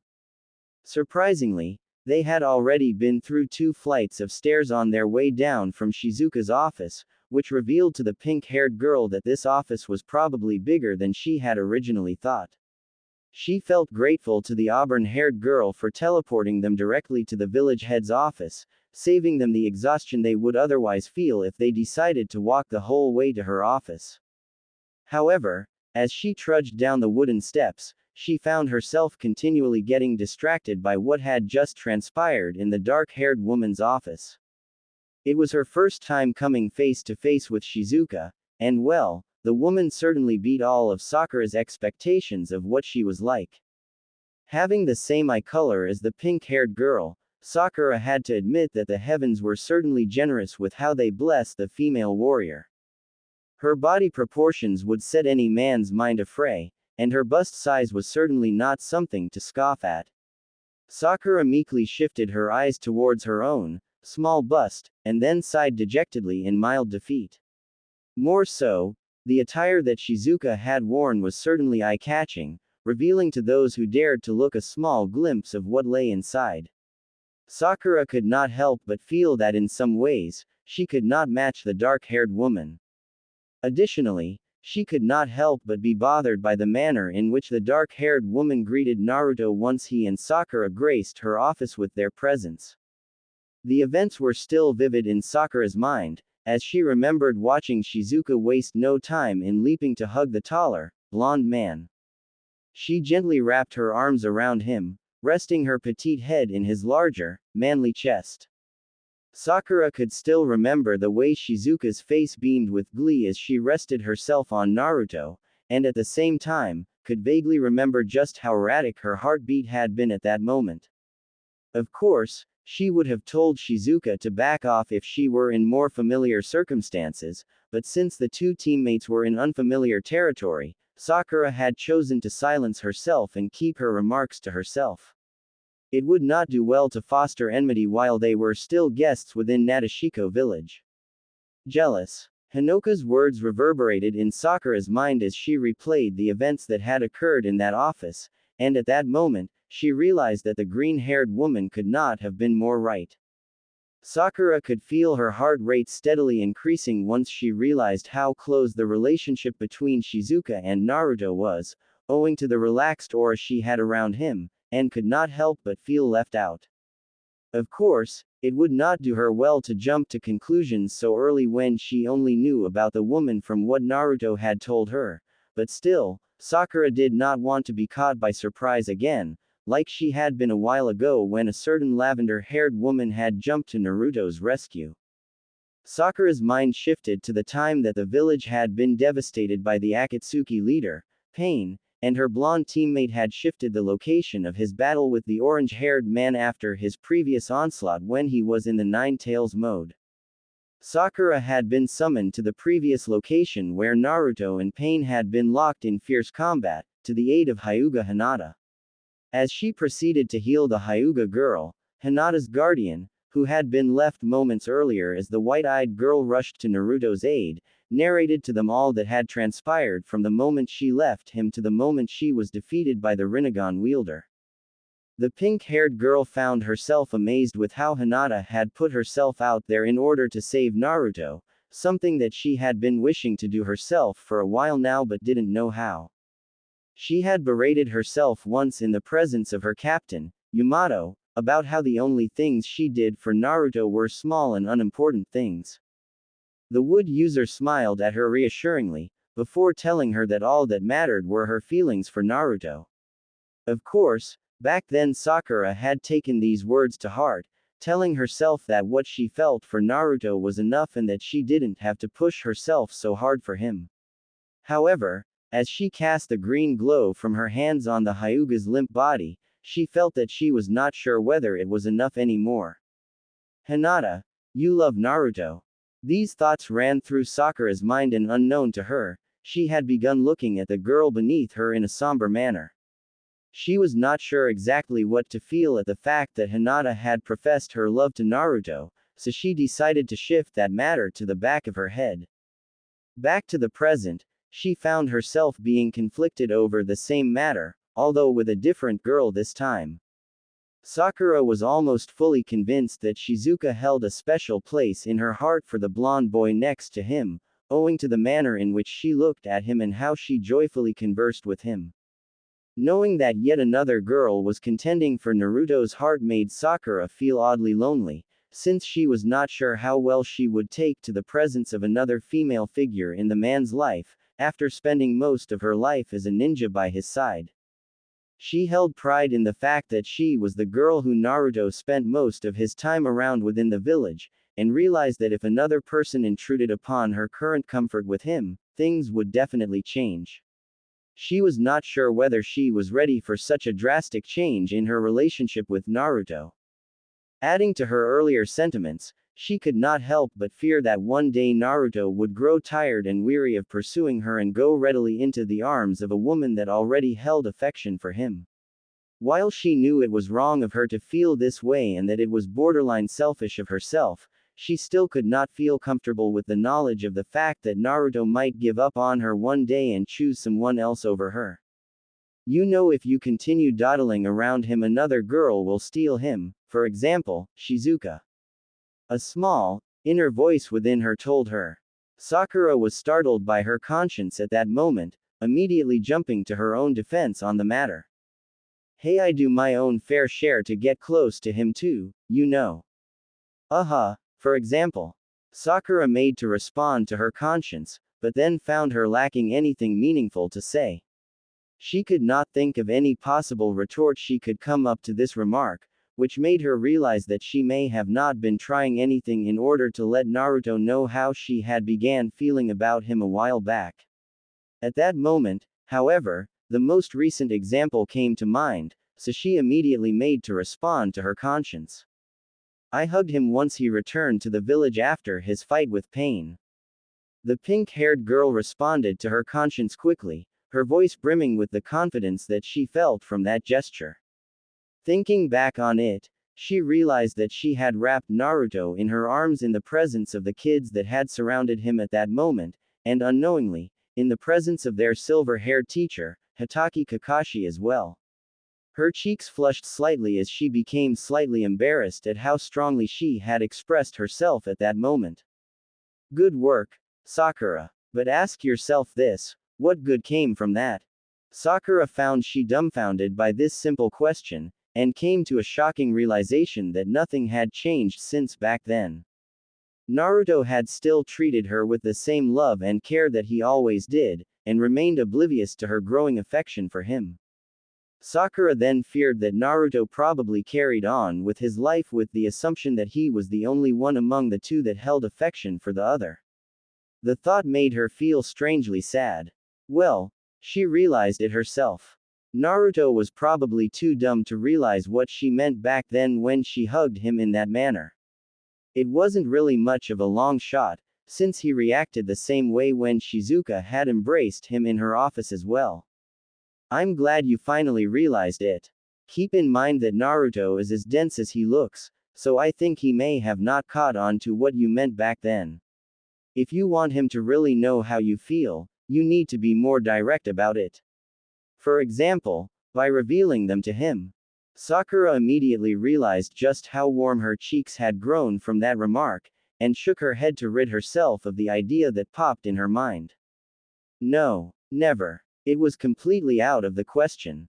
There was no way she was going to do something that embarrassing to her longtime friend. The last time she did it, in the Land of Iron, it came with devastating consequences, as Naruto saw through what she was intending to do and stopped her. At that point, Sakura had been utterly shocked at the harsh manner in which he had called her off, and for a maddening second, she thought that he no longer held the same feelings he had for her. Of course, she would later come to be proven wrong, since he referred to her as his girlfriend in the presence of the fourth Hokage once he arrived at the battlefield. If Sakura half-heartedly decided to pour her heart out to Naruto again, he would probably lose his patience with her, thinking that she took him for a fool, and worst case scenario abandon her since he would think of her as nothing but deceitful.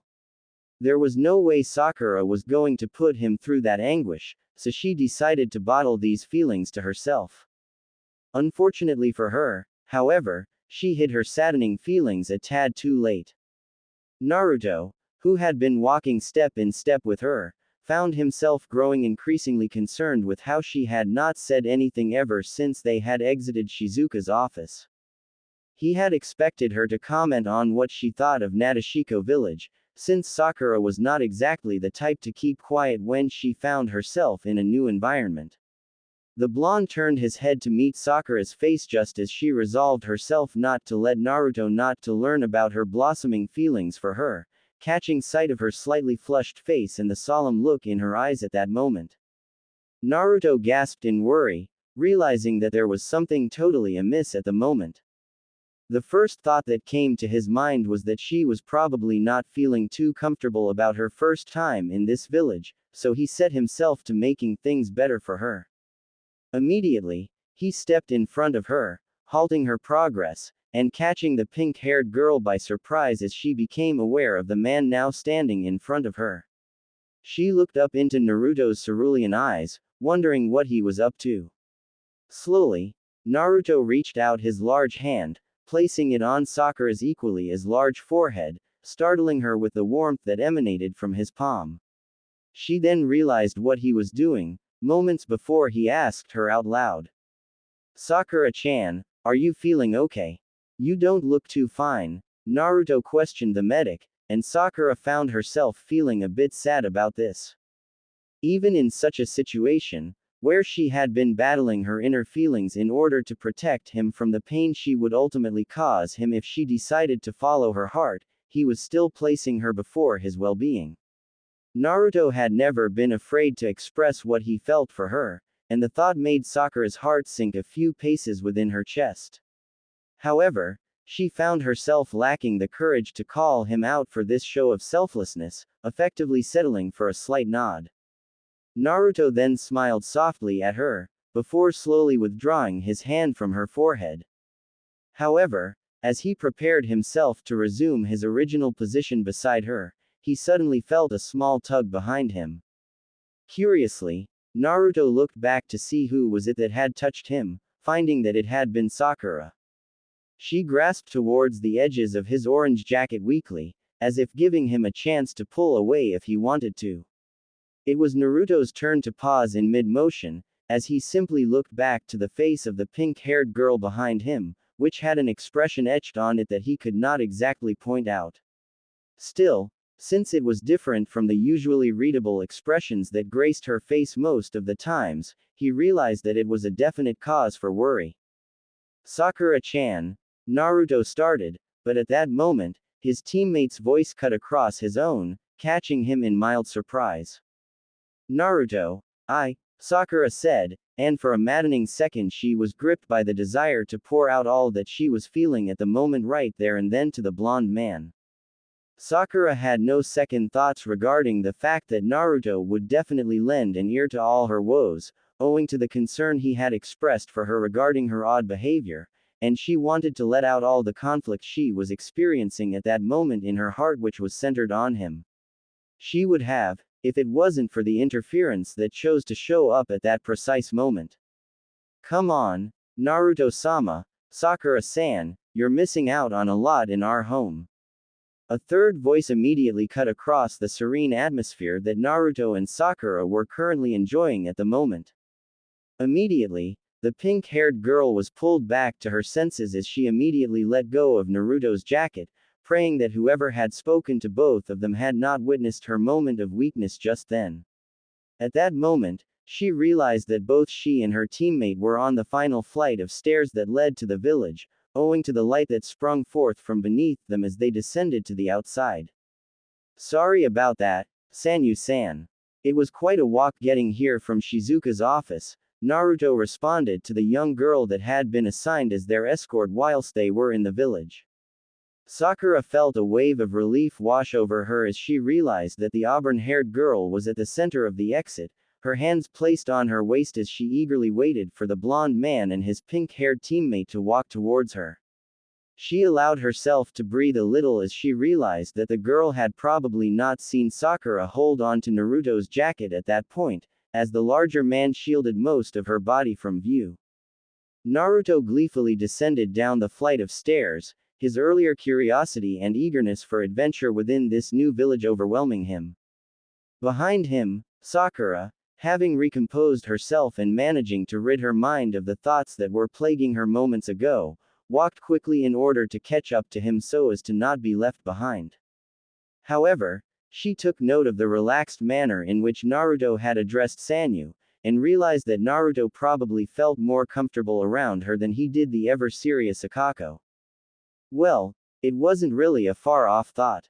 The red-haired girl seemed as if she could kill with just her stare alone if you dared cross her, a stark contrast to the cheerful girl before them. It reminded Sakura of how she acted as a girl, and the nostalgia brought a warm smile to her face. She could not help but chuckle, however, at the differences in behavior of Naruto around the two girls. Finally finding their place next to the guard, who was in the same uppity mood she had been in at the gate once she realized who Naruto was. She did not have the spear that was in her hands that morning, and was clad in much more casual clothes than she had when she was on her duty. A pink kimono, which had imprints of flowers on various spots, plus her hair had been tied up into a bun with a pin placed in it to hold it in place. The pin itself was brown, and at the end, had the imprint of a flower etched into its design, giving the girl an extremely attractive aura. Sakura found herself impressed with the simple manner in which she had dressed, yet the alluring charm that came from her was something she was scarce experienced in her time in Konoha. She wondered if this was the girl's normal choice of attire while within the walls of her village. Beside her, Naruto had his mouth open in surprise as he was clearly impressed by how attractive Sanyu was at the moment. Sanyu, catching wind of how Naruto had his eyes on her at the moment, twirled in her vibrant kimono, and the cloth followed her brilliantly in suit. Once she had resumed her original position, she looked at Naruto, who was still dazed by the way she was dressed. Sanyu broke the silence that had enveloped the trio. "Well, Naruto, you have anything you want to say to me?" At that point, the amazement Sakura had been feeling ebbed away and she felt a vain throb in her forehead. It was the same feeling she had felt at the village entrance when Sanyu had referred to Naruto as Sama. The nerve of this girl. Sakura did not like the overly confident manner in which she talked to Naruto, since it reminded her of the way she was as a girl when she was still fawning over Sasuke because of his cool demeanor plus dashing looks. It made her feel slightly ashamed of herself, seeing her behavior from a third-party point of view at that point. "You look really good, Sanyu. Really wonderful," Naruto responded, having regained enough of his senses to respond to the younger girl. Of course, Sanyu smiled bashfully at his compliment, offering a vibrant display of her milk-white teeth, before appreciating his remark. "Why thank you, Naruto." Sakura could swear that she could spot a trace of red on the girl's cheeks at that point. However, she spoke up again, ridding herself of the embarrassment she had been feeling at Naruto's honest remark. It was the first time a man had ever complimented her in her life, but then again, Uzumaki Naruto was the first man she had the pleasure of coming across, having spent most of her life training herself as a young warrior. To her delight, the hero had been everything she had imagined him to be in her dreams. The realization set her at ease. "You can refer to me as Sanyu, no need for the honorifics. I've never really been a fan of honorifics anyway," she said, smiling nervously as she was not sure whether she was making an odd request. Naruto folded his hands on his chest in thought, as he tilted his head to one side. Beside him, Sakura found his behavior a tad amusing. Well, it was certainly the first time that he had ever been asked to do such a thing, much less by a girl, so Naruto's behavior was understandable at that point. Unfolding his hands from his chest, he turned to the auburn-haired girl again, smiling brightly at her. Sure thing then. Well, it may take some time, but I'll try, Sanyu, Naruto responded to the girl, the last part of his statement a bit strained since he still had his doubts whether he should talk to her so familiarly. The kimono-clad girl before him closed her eyes and reflected his earlier smile, feeling elated that she had managed to eliminate the awkwardness that existed between her and Naruto, and bridging the gap between him and her a little. So, Sanyu-san, Sakura started, clearly finding it hard to take to the girl's overly confident aura, owing to the slight edge in her voice. Where are we supposed to head to next? Your village head said that there was a surprise that was waiting for us, she concluded, fixing the girl with a slightly impatient expression. The auburn-haired girl looked toward Sakura, repaying her with a stern expression of her own too, but realizing that Naruto was still in her presence, managed to sweeten her voice, then respond in her slightly fake tone, but of course, I will lead you there immediately. Around the three, the sky had turned a striking shade of red, as the sun retreated behind the mountains in the distant horizon. The evening was slowly setting in. The Nadeshiko Kunoichi reached out for Naruto's idle hand with her own, hoping and praying that his good nature would not prevent him from accepting her gesture of hospitality. Naruto, who was a bit befuddled to the nature of her behavior at that point, realized what she was planning to do, so he allowed himself to relax in her presence. But of course, he had not caught on to the subtle message that the girl was expressing as she took her hand into her smaller, fairer one. Still, Sanyu found she content with that, realizing that with matters of the heart, it was best to go one step at a time. To her glee, and much to Sakura's chagrin, Naruto allowed her to take his hand, placing his faith in the woman that he was in good hands. Her small hand wrapped around his warmer, big hand, the girl turned back, walking towards the center of the village, which was currently bustling with activity. Naruto felt himself being carried forward by the smaller girl, before he looked back at Sakura, shooting an expression at her to follow him and trust what Sanyu was doing. The medical ninja, who had her hands folded at her chest in a show that she was slowly losing her patience, added to the rather fast manner in which she was tapping her elbows, sighed a little, before releasing her strained posture and allowing herself to be guided by this woman, who she still had second thoughts about. As the trio of one man and two girls trudged on through the village in a rather slow manner, since Sanyu wanted them to see as many features as possible about her home, that she was overly proud of, Sakura took the chance to look around her surroundings, taking in things that particularly stood out to her. Surprisingly, there were no outstanding differences between this village and Konoha, since most of the buildings were mid-sized such as in the Leaf Village, with no outstanding skyscrapers or any particularly tall buildings of the sort. Sakura curiously noted that most of the residents she came across were all women, but they were surprisingly few, meaning they had not reached the especially populated section of the town, further certifying her academy lessons regarding the families in this village were all organized through a system of matrilineality. It was actually quite an impressive thing, she had to admit, since it was probably the only uni-gender nation in the shinobi world. Ahead of her, Naruto himself had a jubilant expression on his face, as his eyes darted from one corner of the village to another, taking in as many features of the village as possible. Taking in all the markets, shops, and other infrastructure that was present in the village, he realized just how much he had missed such an adventure in his life for a while.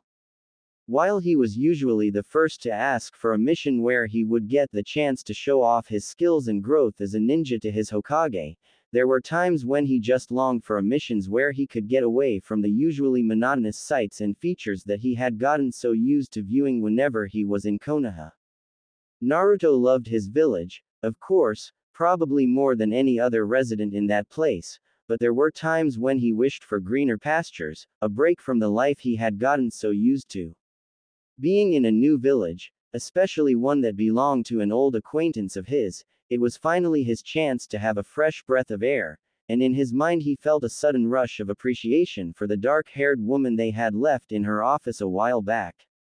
Just as they reached a particularly crowded section of the street, owing to the large number of people that were moving to and fro across the street. Sakura found it increasingly hard to spot the important buildings that were etched in the town as they were continuously blocked by the flurry of people present.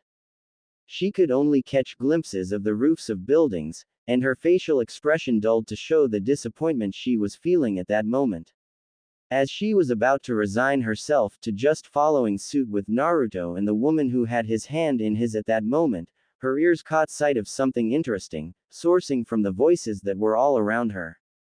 Hey, isn't that? Yeah, it's Uzumaki Naruto. Wah. So the rumors were true then. He really did come to our village. He's so hot. I wish I could have him in my place right now. Idiot. Watch your mouth. Don't you see that girl leading him and the one behind him? Sanyu. Huh, she really looks amazing. The girl behind him might be his lover. Whispers and conversations regarding Naruto's arrival to the maiden village jumped from left to right, and at the last statement she picked up, of a random stranger who thought of her as Naruto's lover, immediately embarrassed her. A small part of her, however, felt a surge of pride that she was being viewed as the boy's lover by a few eyes in the village. Sakura suddenly realized the massive attention they were drawing from the people around them and the gazes and stares that followed them as they made their way down the bustling streets. Flushed, as she was not particularly used to this large amount of attention from people she was not aware of, she focused her gaze towards her front, where her fellow companions were, hoping that this way she would become less aware of all the eyes on her at the moment. To her surprise, however, Naruto was still looking at the village and still taking in its lovely features, oblivious to everyone's eyes on him at that moment. Ahead of him, Sanyu politely greeted all the villagers who happened to cross her path, her pleasantries even extending an old woman who was selling fruits by a stand at the side of the street. Well, she certainly was polite when the situation called for it, Sakura admitted, feeling a little respect for the woman. Suddenly, on the path before the trio, a woman appeared, effectively blocking their journey. Sanyu stopped, her sudden movement drawing Naruto closer to her where she could feel the warmth emanating from his body, and she felt a tad embarrassed. Luckily, Sakura had not cited this slight misunderstanding, her eyes focused on the woman who stood in their path. And she was not wrong to focus her attention on the woman, as the streets had fallen oddly silent. All eyes shifted to the new person that had just appeared. Said woman had unnaturally blonde hair that fell in waves towards her shoulders, and her eyes were a dashing shade of yellow. She was clad in a top that ended just above her belly, exposing her navel, and the lower half of her body was dressed in an equally short skirt, which fell to above her knees. Her legs were slender, a factor that only added to her allure, since she had a generally slender frame to the rest of her body. Her top graciously revealed some of her luscious cleavage, plus the inner mesh vest she had underneath, giving her a distant resemblance to Mitarashi Anko in that aspect. The woman's name was Yoshiko, and she was currently the village's most beautiful woman, having emerged successful in the last, Most Beautiful Kunoichi, contest that was organized by the village, an event that was organized annually by the village leader, with the assistance of her advisors. Of course, one would wonder what part of such an attractive woman screamed Kunoichi, but one had to look at the sword that was strapped to her back. The sword's name was Adira, a fitting name for a sword that was bestowed upon the most beautiful woman in the village. Yoshiko had acquired the sword after her victory in the beauty contest, as a testament to her stunning looks. There was also the tiny fact that the woman was Sanyu's idol, and Yoshiko, being a really nice person, had taken on the student on as an apprentice. This was the reason that Sanyu decided to take upon clothing which she felt would be appealing not only to herself, but to her beloved master as well. Yoshiko, immediately catching sight of the two who were accompanying her apprentice from a nearby dango store, made to walk towards the trio, in order to satiate her growing curiosity over the fact that one Uzumaki Naruto had graced the village with his presence. As she drew closer and closer to the group now in the middle of the street, and the boy with blonde hair and cerulean eyes came closer and closer within her line of view, she realized that the rumors were actually true. A wicked smile immediately adorned her facial features, as she found herself become enchanted by Uzumaki Naruto's dashing looks. As many as the rumors regarding him circulated throughout the village, as a result of Shizuka's tale regarding the boy, some of the villagers had a faint idea of what Uzumaki Naruto looked like. Sadly, Yoshiko was none of the lucky few. She was a bit disgruntled at this fact, since it gave her the slight painful feeling of being left out. However, with herself currently in the presence of the golden boy, she realized that he looked like something out of her wildest dreams. With her pride as the village's most beautiful woman, she realized that having a man like him by her side would certainly be the cherry on top of her recently acquired fame. Besides, he looked like a generally nice guy, so having someone that nice for a lover would make her life more colorful than it already was. Resolving herself as she finally came face to face with her student plus her escorts. She smiled to the auburn-haired girl, who found herself at a loss of words and a blush on her cheeks. Sakura, who had noted the behavior of the surrounding people plus the girl before them towards the newly appeared person in silence, realized that Yoshiko was probably someone prominent in the village. While she was glad that all the attention had been shifted away from them for the time being, she was still aware that all attention had now gone to the blonde beauty, who was now in their company, so she was not sure whether to feel grateful to the new face or not. Still, she looked like a fairly amiable person, so Sakura made the point to be on her best behavior before the new face. Hello, allow me to welcome you to Nadeshiko village. Her voice was silky smooth, and a few passing girls became weak at the knees at the voice of their beloved idol, before she continued, paying no heed to the kids since she was used to such reactions from her fellow female villagers. Well, I'm sure our village leader has already welcomed you here, so take this as an added act of hospitality. Sakura found she impressed with the graceful manner in which this girl was conversing with them. Each word that came out of her mouth was brimming with a recognizable level of respect towards them, and smiled a little at the maturity of this woman. Her earlier impression of this woman had not been betrayed, and she found herself a second person she could tolerate within this new village, aside from the green-haired girl at the gate, Hanoka. My name is Yoshiko. What's yours? Uzumaki Naruto. Pleased to meet you. Naruto responded before his female teammate could form a coherent response, his voice carrying that usual joyous tone of his, and shooting a vibrant smile at the woman. At this reply, Yoshiko raised an eyebrow in mild surprise, not expecting to be bombarded with the boy's enthusiasm off the mark like that. She had to admit, out of all the men she had encountered on her expeditions outside the village, Uzumaki Naruto was not quite like any of them.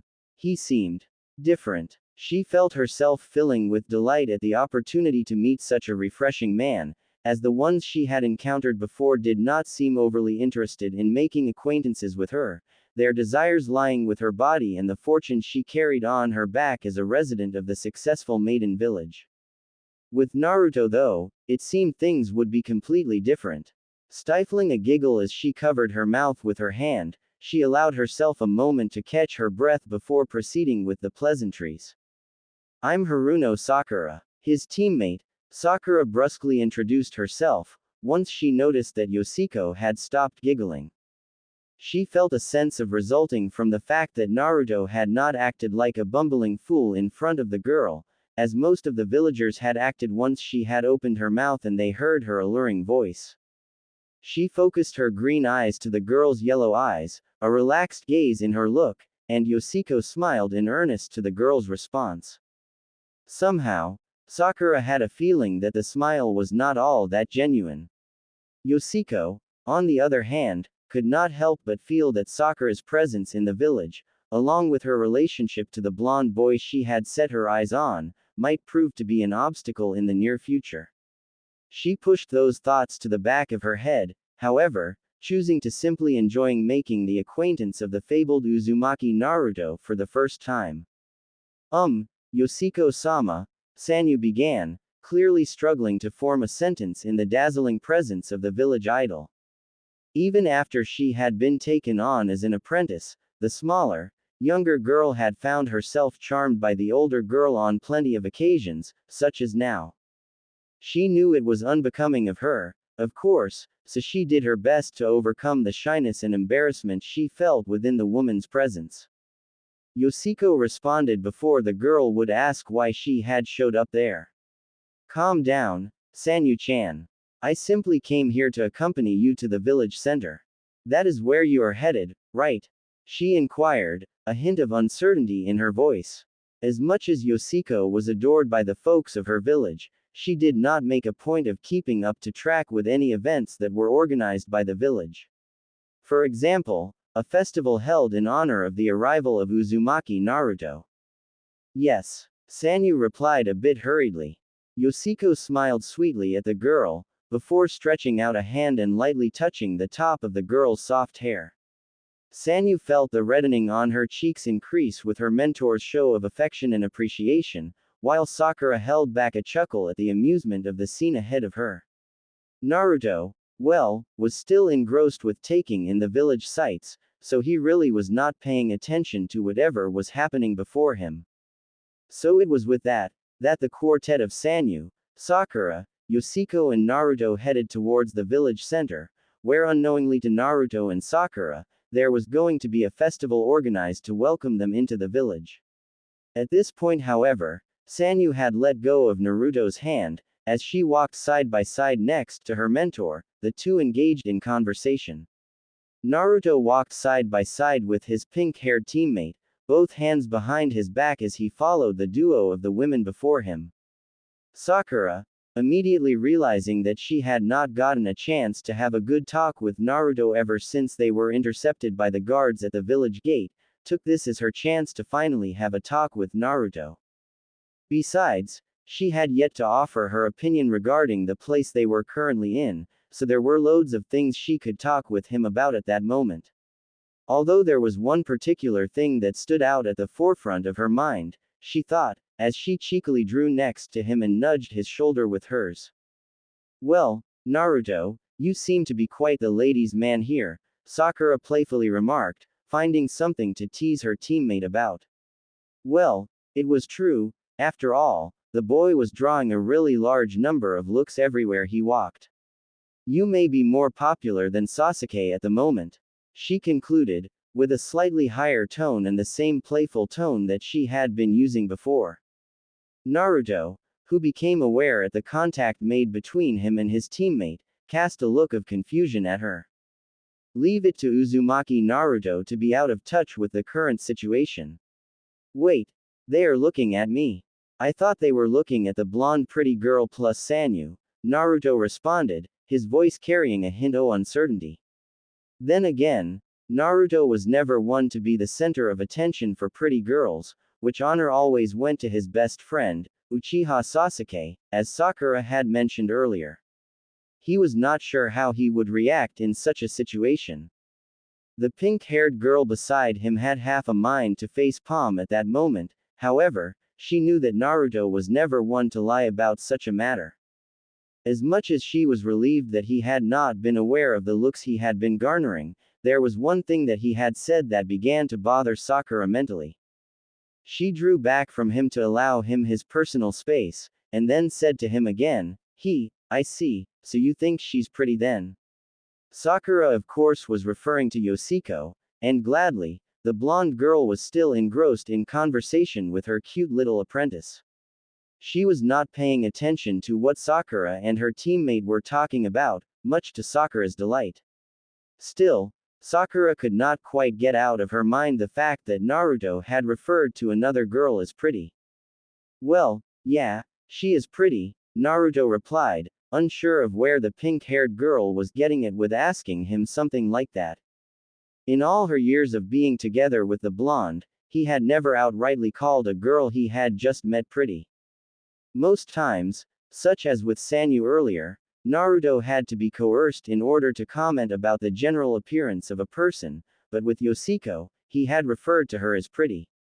The matter made Sakura feel slightly jealous. She remembered the time when Naruto had returned to the village after his training with Jiraiya, and she had been the first person to welcome him into the village.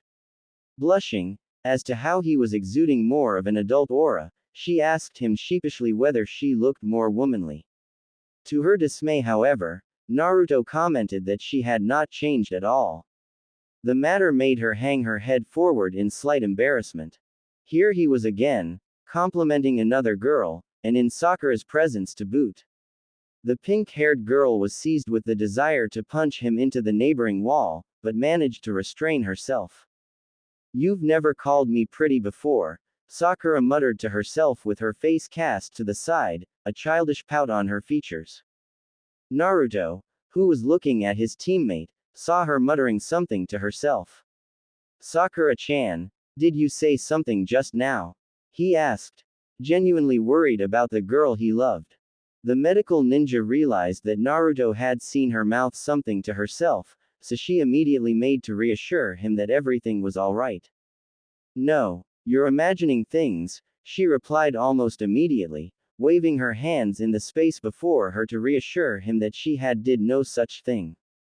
Haruno Sakura was a terrible actor.